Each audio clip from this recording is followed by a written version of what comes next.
call a different series, and we're actually going to probably do this a little bit more. I'm calling it Retro Rewind Reviews. So we're actually taking a look back this time at a game that came out back in 2012.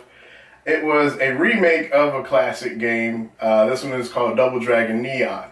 A company named WayForward, they were the IP that tried to remaster this game and bring it back to life. But we're going to actually give you a little breakdown of what we thought. We just played it because I actually bought this game before, and I've kind of touched base with it and come back to it. And I haven't quite beat it yet, but this was his first time actually checking it out tonight.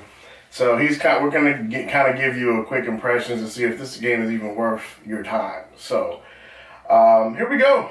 Retro Rewind Review.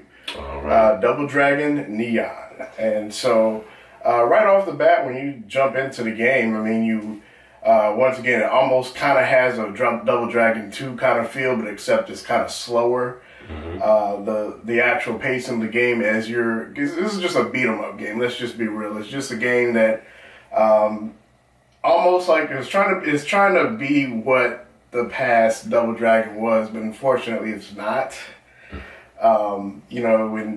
Even though there are some things I do appreciate with the game. There are some like special moves and stuff that you did not have back then. That once your life bar, there's like a meter below your life bar. Once that fills up, you have the option to hit RB on Xbox, on PlayStation. I'm pretty sure it might be R1 or R2, something like that. But once that bar fills up, you can do a special move, and you can kind of choose custom pre-made moves if you've earned them to kind of fill in for what you want it to be. But overall, the pacing of the game just doesn't feel like it used to. But I'm just going to go ahead and shut my yap, and I'm going to let Mr. T.Phife give you like some of his thoughts on it.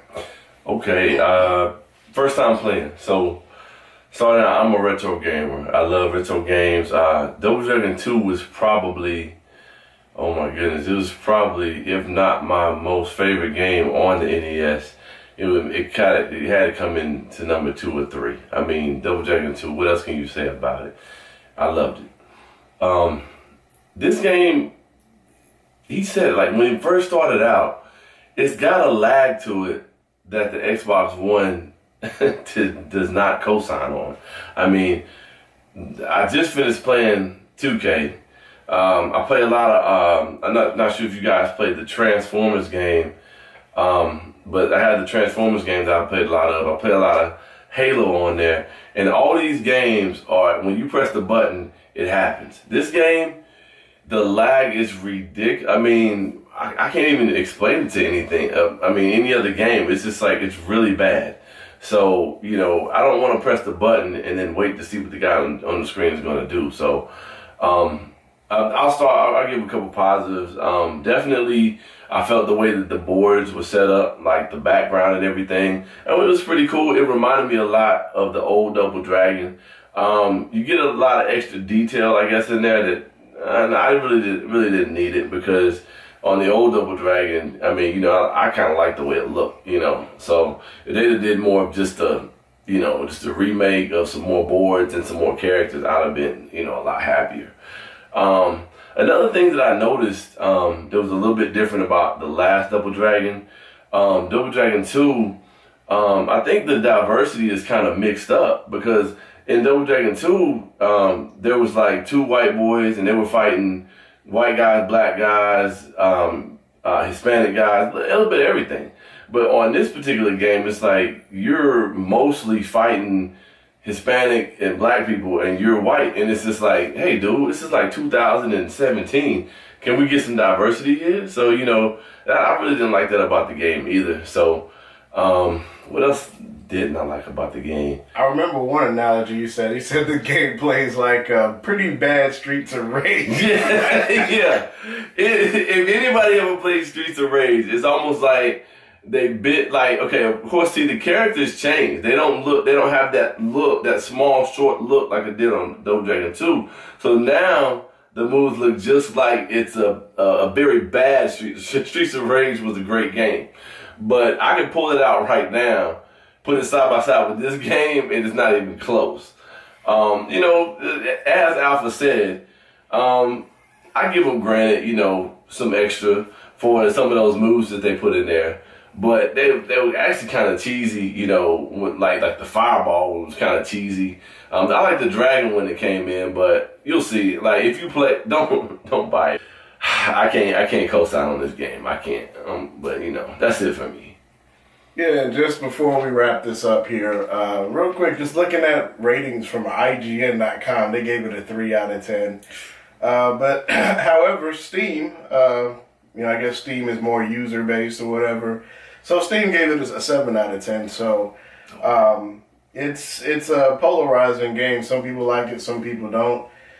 For my particular taste, it's not the classic. For me, I'd rather still go ahead and take the original first 2 Double Dragon games, throw them back in the console, the NES console, and jam on that all day. Even though I do appreciate the graphics, being updated a little bit, like you said, some of the stages look nice, but I think some of the enemies are weird. The Skullmageddon guy, and you're taken up into space for whatever reason. I don't know why. For me, honestly, the game it's passable. It's even though I'm not sure what I paid for it. I'm not sure right now if it goes for like $9 or whatever, but it's cheap enough to the point where you buy, you're not gonna regret the money, But at the same time, it's like. It's at the same time,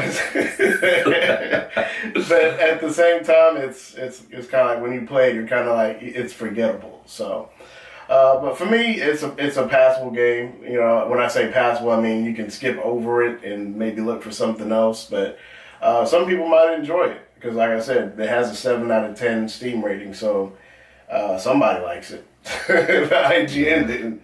So. But that's pretty much it. It's a wrap. So next time we may be reviewing maybe the Double Dragon 4 game soon to see if that lives up to the expectations of the classic games that came out. So stay tuned for that. Don't forget to subscribe if you haven't subscribed to either of our channels.